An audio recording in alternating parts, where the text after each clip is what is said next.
Oke, baik, selamat siang. Di sini kami akan mempresentasikan artikel yang telah kami bahas sebelumnya dari bab 1 sampai bab 5. Kami mengambil artikel dengan judul Pengembangan Adaptif Mobile Learning pada mata pelajaran biologi SMA sebagai upaya mendukung proses blended learning. Nah, di sini saya mewakili kelompok 3. Kami kelompok 3 yang pertama anggotanya adalah Alfiah Erawati dengan NPM 01, Bernita Adelia dengan NPM 049, Fiona Andira dengan NPM 069, Eka Irawati dengan NPM 073, dan yang terakhir adalah Zumrotul Salisa dengan NPM 112. Oke, kita langsung ke pembahasan pertama. Yang pertama kita bahas pendahuluan pada bab satunya. Nah, latar belakang dari artikel ini dibahas adalah mata pelajaran biologi itu merupakan jenjang SMA atau MA, dan dia ini termasuk ke dalam kelompok ilmu pengetahuan dan teknologi yang bertujuan untuk memperoleh kompetensi yang melatih untuk berpikir secara ilmiah, secara kritis, kreatif, dan juga mandiri. Nah, di dalam pembelajaran biologi ini biasanya kan kita sulit memahami sebagai peserta didik juga sulit memahami karena materinya itu bersifat abstrak. Nah, di dalam artikel yang berjudul Pengembangan Adaptif Mobile Learning pada mata pelajaran biologi SMA sebagai upaya mendukung proses blended learning ini, kita dapat mengetahui bahwa dalam rangka menghasilkan produk adaptive learning ini diperlukan proses validasi. Jadi produk adaptive learning ini dibuat untuk mengatasi kesulitan siswa yang belajar biologi karena materi biologi kan bersifat abstrak ya. Nah, produk adaptive learning ini atau bisa disingkat AML itu dikembangkan dengan dinyatakan layak menurut ahli materi apabila telah memenuhi kriteria kelayakan yang terdiri dari aspek pembelajaran, aspek kelengkapan isi, aspek ketuntasan, ketepatan, dan juga kebermaknaan serta aspek ketercernaan dan kebahasaan. Nah, dari hal-hal itulah dibutuhkan pengembangan inovasi berupa media interaktif yang merupakan suatu sistem media dengan tujuan menyajikan materi dalam bentuk video dengan menggunakan smartphone kepada siswa agar siswa itu memberikan respon secara aktif yang memberikan unsur audiovisual yang termasuk juga animasi untuk meningkatkan pemahaman peserta didik dalam belajar biologi. Kemudian selanjutnya adalah pada rumusan masalah. Nah, di artikel ini kita mau bahas apa sih? Jadi yang pertama adalah bagaimana keefektifan penerapan blended learning ini pada kegiatan pembelajaran. Kemudian yang kedua, itu gimana sih inovasi yang dapat dilakukan agar penerapan blended learning ini dapat memiliki keefektifan lebih baik dalam pembelajaran. Kemudian yang ketiga, apakah produk AML ini atau Adaptive Mobile Learning ini memerlukan pengembangan inovasi yang baru? Dan mengapa produk adaptive learning ini itu perlu pengembangan inovasi yang baru? Apakah inovasi tersebut kurang untuk menunjang pembelajaran peserta didik pada mata pelajaran biologi? Selanjutnya adalah bagaimana pengembangan inovasi yang baru dalam produk adaptive mobile learning ini. Dari rumusan masalah kita lanjut ke tujuan. Pasti ada tujuan yang akan kita lakukan saat kita menentukan suatu rumusan masalah. Nah, yang pertama itu ada mampu mengetahui keefektifan penerapan blended learning pada kegiatan pembelajaran, khususnya biologi. Kemudian yang kedua adalah mampu mengetahui inovasi yang dapat dilakukan agar penerapan blended learning dapat memiliki keefektifan yang lebih baik dalam pembelajaran daripada sebelumnya. Kemudian yang ketiga adalah siswa itu mampu mengetahui perlu atau tidaknya sih produk adaptive mobile learning ini dikembangkan atau memerlukan inovasi yang baru. Kemudian yang keempat ada agar kita mampu mengetahui mengapa alasan produk AML ini perlu dilakukan pengembangan inovasi yang baru. Apakah ada masalah-masalah yang menimbulkan suatu hambatan untuk pembelajaran biologi sendiri. Kemudian yang terakhir adalah mampu mengetahui pengembangan inovasi yang baru dalam produk adaptive mobile learning. Nah, kita lanjut nih. Tadi udah bab 1, kemudian kita lanjut bab 2. Bab 2 itu mengenai pembahasan model pembelajaran blended learning. Jadi blended learning sendiri itu apa sih? Blended learning itu berasal dari kata blended, bahasa Inggris yang artinya campuran, dan learning itu merupakan pembelajaran, dikutip dari Purnomo tahun 2017. Nah, jadi pembelajaran blended learning ini tuh mengacu pada belajar yang mengkombinasi atau menyatukan, menyampurkan antara pembelajaran tatap muka dengan pembelajaran yang berbasis online. Dari pembelajaran blended learning ini, ternyata didapatkan karakteristik atau model pembelajaran blended learning. Nah, pembelajaran blended learning ini itu pembelajaran yang menggabungkan. Sudah dijelaskan tadi merupakan strategi yang menyampaikan pembelajaran menggunakan kegiatan tatap muka, namun juga berbasis komputer. Juga selain itu berbasis online dan yang berisikan internet dan mobile learning. Tujuan dari adanya model blended learning itu apa sih? Tujuannya adalah untuk memberikan pengalaman pembelajaran yang tentunya diambil yang paling efektif dan efisien. Pembelajaran berbasis blended learning ini selain untuk meningkatkan hasil dari belajar, itu juga dapat meningkatkan adanya hubungan komunikasi pada 3 model pembelajaran lingkungan pembelajaran yang berbasis ruang kelas tradisional, yang blended, dan juga sepenuhnya online. Oke, selanjutnya adalah apa saja prinsip-prinsip pembelajaran blended learning.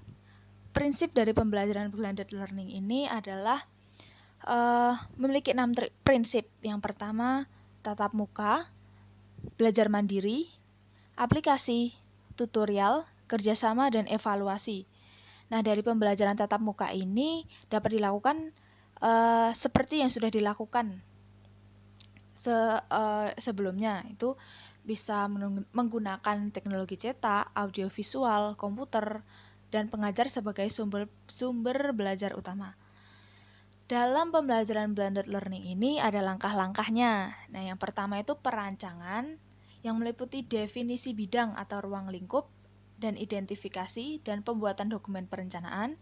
Kemudian yang kedua, perancangan yang meliputi analisis konsep, bagaimana konsep itu dibuat dan apa saja cakupan materinya.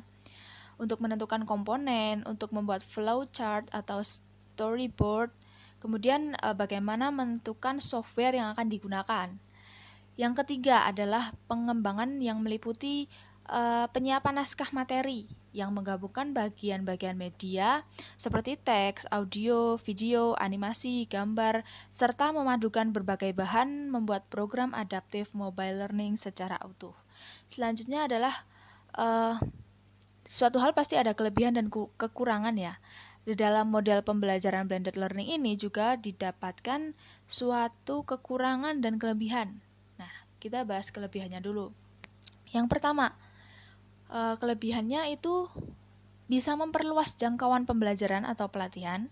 Kemudian, kemudahan pengimplementasian. Yang ketiga adalah efisiensi biaya. Yang keempat, hasil yang optimal. Selain kelebihan, ada juga kekurangan. Yang pertama itu sulit diterapkan apabila sarana dan prasarananya tidak mendukung.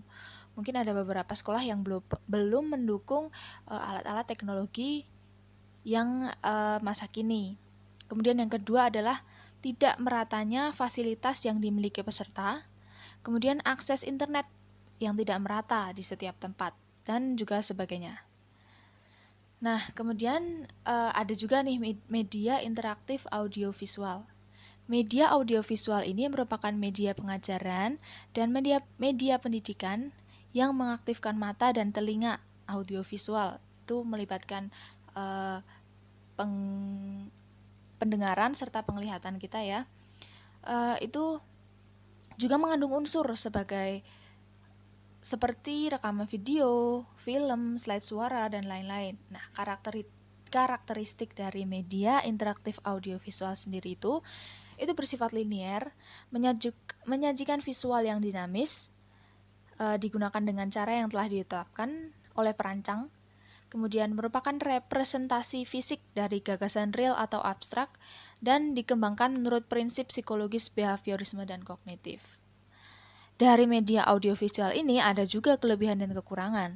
Antara lain kelebihannya, bahan pengajarannya itu lebih jelas sehingga para siswa lebih menguasai karena dia lebih mengerti apa yang sedang dipelajari.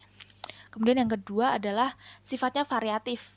Karena tidak hanya verbal saja, tidak hanya penjelasan dari guru, namun mereka juga disajikan gambar dan suara sehingga mereka tidak merasa bosan. Kemudian yang terakhir adalah siswa lebih banyak melakukan kegiatan belajar karena mereka harus dituntut untuk kreatif, untuk aktivitas mengamati, melakukan, menjelaskan, mendemonstrasikan, dan lainnya. Kemudian kekurangannya ini, di media audio ini biasanya lebih banyak menggunakan suara dan bahasa verbal yang mungkin hanya dapat dipahami oleh beberapa pendengar yang menguasai tingkat penguasaan kata yang baik. Kemudian yang kedua adalah penyajian materinya itu melalui media audio sehingga dapat menimbulkan verbalisme bagi pendengar. Kemudian yang ketiga adalah kurang mampunya menampilkan detail dari objek yang disajikan secara sempurna. Selanjutnya adalah bab 3. Bab 3 mengenai metode penelitian pengembangan. Nah, metode penelitian pengembangan ini menggunakan research and development, yaitu mengenai metode penelitian yang digunakan untuk menghasilkan produk tertentu dan bagaimana menguji keefektifannya. Dari Borg and Gall ini mengembangkan 10 tahapan dalam mengembangkan metode ini untuk penelitian dan pengembangannya. Yang pertama, penelitian dan pengumpulan data, perencanaan, pengembangan draft produk, uji coba lapangan awal, revisi hasil uji lapangan terbatas, uji lapangan yang lebih luas lagi, penyempurnaan produk hasil uji lapangan, serta uji pelaksanaan lapangan dan penyempurnaan produk akhir, dan yang terakhir diseminasi dan implementasi. Nah, kita sampai ke bab 4 yaitu pembahasan. Yang pertama, gimana sih keefektifan model pembelajaran blended learning ini? Jadi, pembelajaran blended learning ini dapat meningkatkan penguasaan konsep dan juga penguasaan peningkatan penalaran. Jadi, peserta didik dilatih untuk mandiri dan aktif. Blended learning ini dinilai dapat meningkatkan pedagogi, akses dan fleksibilitas, serta efektivitas biaya. Yang kedua adalah media interaktif audiovisual mengenai video pembelajaran. Nah, media audiovisual ini merupakan media yang punya unsur gambar dan suara yang telah dijelaskan tadi ya. Untuk kelebihan dan kekurangannya sudah dijelaskan tadi. Langsung kita loncat ke media interaktif audiovisual model pembelajaran blended learning. Nah, pembelajaran dengan menggunakan media video dalam pembelajaran biologi ini mampu memberikan rangsangan positif untuk siswa.